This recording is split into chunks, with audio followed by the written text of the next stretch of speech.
Hey, what's going on, everybody? Mike Strauss back at you with another interview. Have Montel Quick Jackson this time up. He has a fight coming up here at UFC 236 against Andre Sukumthoth. Should be a pretty fun fight here. Both these guys like to bang. Montel keeps it real, as you will see in our conversation. But before we get there, you guys know you can find my work at bjpenn.com, Low Kick MMA, Cage Side Press, and of course my YouTube channel, Mike MMA. Social media is all Mike MMA. Okay, back to the real reason why you are listening in the first place. My conversation with Montel Quick Jackson. Enjoy. I want to welcome back Mr. Montel Quick Jackson to the show. Has a big fight coming up here, man. 26 years old, 7-1, one of the hottest young dudes in the Midwest. What is going on, man? Chilling, man. You know. You have a big fight coming up here on April 13th. No, man. No fight's a big fight, man. Every fight is just like a normal fight, man. I love the mentality, man. Is that something that you always had, that rock solid mentality? Yeah, man. You learn. See, look, this is what a lot of people don't realize. You learn that, like, if you ever wrestled before, you learn that quick. No match is a big match. No bracket's a big bracket. No tournament's bigger than any other tournament. No match is bigger than the other one. It's a match. You go out there and do what you normally do. Like I just see, like, a lot of guys, even some of my teammates in high school, they were good. They always got shook. If like, you know, when they do seeding or whatever, and they go get a peek at their bracket, and they see who on their bracket, who on their side of their bracket, they get shook. They get shook mentally. It's like, man, it's just a fucking bracket, you know? It's just another match, man. That's cool, man. I dig it. I dig the mentality, because you're right. At the end of the day, you know, he's just a man, and it's no different than your last fight. But, you know, in your last fight, man, you got your hand raised. You defeated Brian Keller. How does it feel to finally get that checked off your list?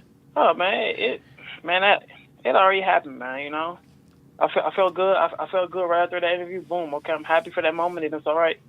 I was all right. I'm like, yeah, okay, yeah. What's next? On to the next one. That shit, and that ain't gonna get you nowhere. No, you're right. And that next one is Andre Sukumthoth at UFC 236, man, April 13th. Was this a guy you wanted to fight, or was it just, this is the guy they said, and you're like, let's do it, it don't even matter? Man, whoever name they sent on that paperwork, they on the list. Right to boom. We getting right to it. As soon as your name on that paperwork, it's on. It's on. A lot of people be like, oh, I want to fight this guy. I want to fight that guy. Man, fuck that. That's for the matchmaker. Send the paperwork. That's all you got to do. Send the paperwork. That's it. Don't make the shit harder than what it is, man. Send the paperwork. So the UFC, man, they must think pretty highly of you, because all three of your UFC fights have been on big-time pay-per-view cards, man. They must really like you, right? Man, I don't know. Only thing I know, man, is I got a job to do, man. Like I got goals and aspirations, and I got to cross that off the list, man. So, you know, when that opportunity knocks, man, I open the door every time. I feel you. What are some of your big goals that you got planned for this year?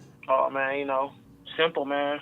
Whatever comes my way, man, you know, I overcome it, I conquer it. Whatever problem, I'm going to solve it, and I'm going to overcome it, man. I'm going to be successful. Whatever it is, anything, I'm being successful.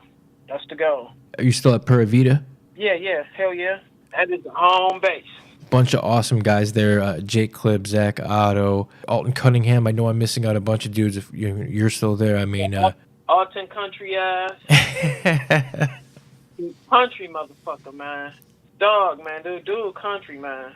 I'm for real, man. You're talking about Alton Cunningham, right? Yeah, man. The bow man. Hey, the bow man. Big. I'm talking about big country. I ain't never seen nobody that strong in my life. Yeah, he's got a fight coming up too against Mike Rhodes, but yours is way sooner. Yours, of course, is April 13th. Man, I'm excited for you, because I think this is going to finally be your time that people are going to start talking about you more. People are going to start recognizing the talent. You agree? Man, all that stuff, that stuff, it's gonna happen regardless, man. You know, like with results and everything, man. Ray Charles can see that, man. But still, I don't look for I don't look for other people's approval. I don't look to be like validated by anybody or anybody's like opinion or, you know, they thought or they liking. You know, I'm not here for that, man. I don't live my life like that, man. So I can care less, man. I really can care less, man. And when you good, you know you good. You don't gotta say it. No, that's true. That's true. You don't gotta say it. You don't gotta remind nobody. They know. They see it. You know. Yeah, no, you're 100% right about that, man. Anybody who follows you on social media, they know that you are a father and a damn good one at that, man. How was family life? Good, man. You know, I got, just, literally just taking care of my people, man.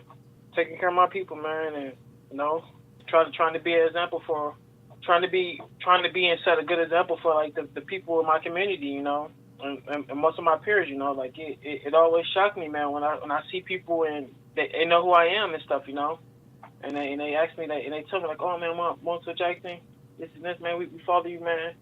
Also, man, we love you, man. We rooting for you and stuff like that. This and this, and some of the guys I know, you know, that you know on their road to redemption and stuff, and they tell me how they so inspired by me, you know, knowing me, you know, where I come from, you know, and growing up with me, you know, they tell me they inspired by that, and that just means a lot, man. That gives me the motivation, man, and that keeps me from going back to like you know a dark place, you know. So that's awesome, man. I love to hear that type of stuff.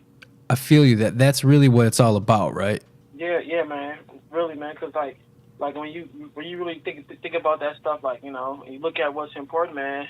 Like it really comes to a point where like it's not about like it's not about like fame, man. It's like it's not about fortune and stuff. Like oh yeah, man. You know that ain't nothing, man. You know you like you know the older I got, you know, I realized that it's more to life than you know the pursuit of fame and fortune. You know, like life is about you know like being positive and doing things you love and surrounding yourself with people that you love and people that want to see you win. You know, like because you know like how other people always say the opposite. Surround yourself with the people that you love. It should be in the opposite, man. You should try to surround yourself with the people that love you. You know. That's what it's about, man. That's truly what it's about, you know. And you know, you're still a young cat, man, but you speak, you know, you speak. You are wise beyond your years, man, because what you're saying is something that it usually takes people a lot longer to realize. So that even makes you more of a special dude, man, because you seem to have a lot of this shit figured out at a young age, man. So hats off to you. Yeah, man. Man, I have experienced a lot of pain in my life, man. A lot, you know, a lot, and some of it, you know, it get to the point where it's like, you know, like it's somewhat numbing, man. You know, shit can happen, and it's like, whatever, man. Like I really don't care about it. Like,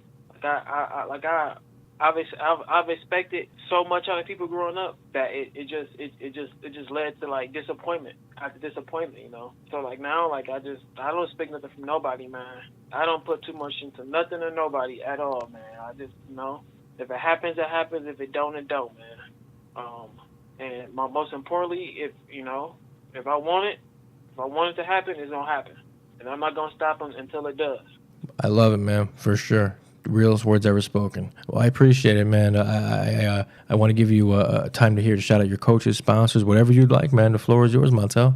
Oh man, I want to shout out, you know, Pure Vita, shout out my coaches, shout out 360 Brazilian Jiu Jitsu, Scott Houston, all the guys I roll with. Thank you guys.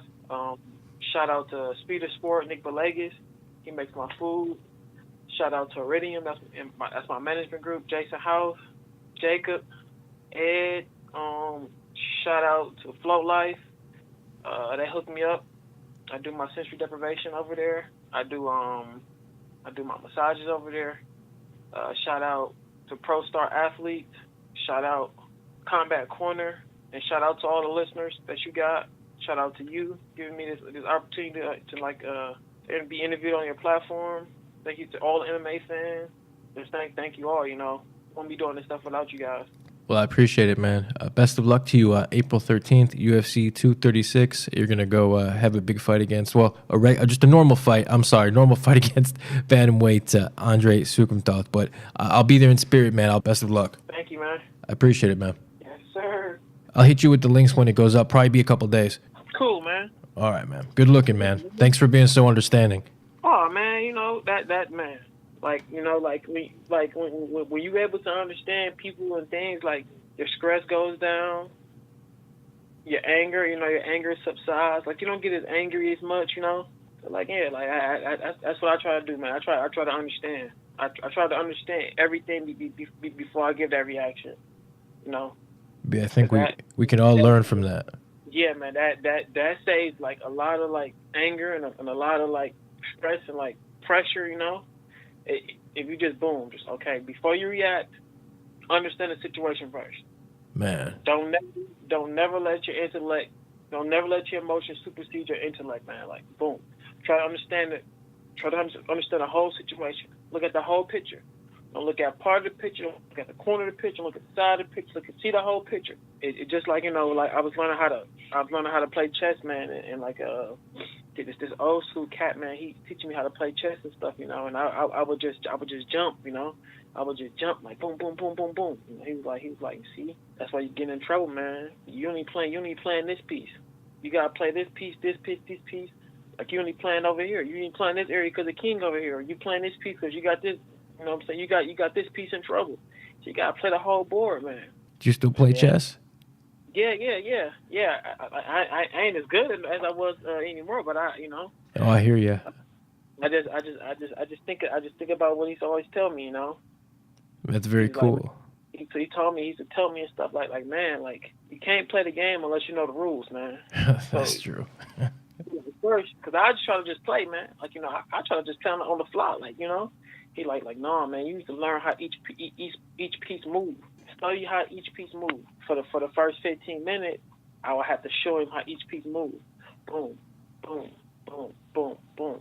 Every first 15 minutes before we even start playing, show me how each piece move. Show me what's the value of each piece, you know. Mm-hmm. And that's always think like, man, like, you know, like the queen is that's the most powerful piece, you know. That's the piece right there, you know. And then he, you know, he broke it down to me. He was like, look, man, let me tell you something, man. There's only one queen on this board. I'm like, yeah. He was like, how many pawns you got? And I'm like, what, man, a fucking pawn, aka a peon, man, heck, man, no, man, we ain't worried about that. He like, listen, man, that pawn is the most powerful piece on the board. I said, how? How the fuck is a pawn the most powerful piece on the board? He said, listen, man, because that piece, if he make his journey across the board, he got the chance. He got the chance to become anything he want to. All these other pieces set. But that piece right there, if that piece can make that journey across the board, that little old piece right there, he got the power to be whatever he wants to. That's a great point. And us chess players will totally understand that, man. I am by no means a good chess player at all, but I understand how to play. And next time I'm up at Pura Vida, man, we should get a game in. Just, you know, for fun, obviously, because I'm not very good. Oh, man, anytime, man. That's how I look at my story, man. I'm that pawn, man. I'm the underdog, you know. But once I make my way through this journey, man, I got the power to be anything I want to on the board, to play any way I want. Good shit, man. I truly appreciate it, man. I'll have this up with, like I said, within the next day or two, and I'll hit you with the links. And as always, man, it's been a pleasure. Yes, sir, man. Thanks for having me. Anytime, man. You already know.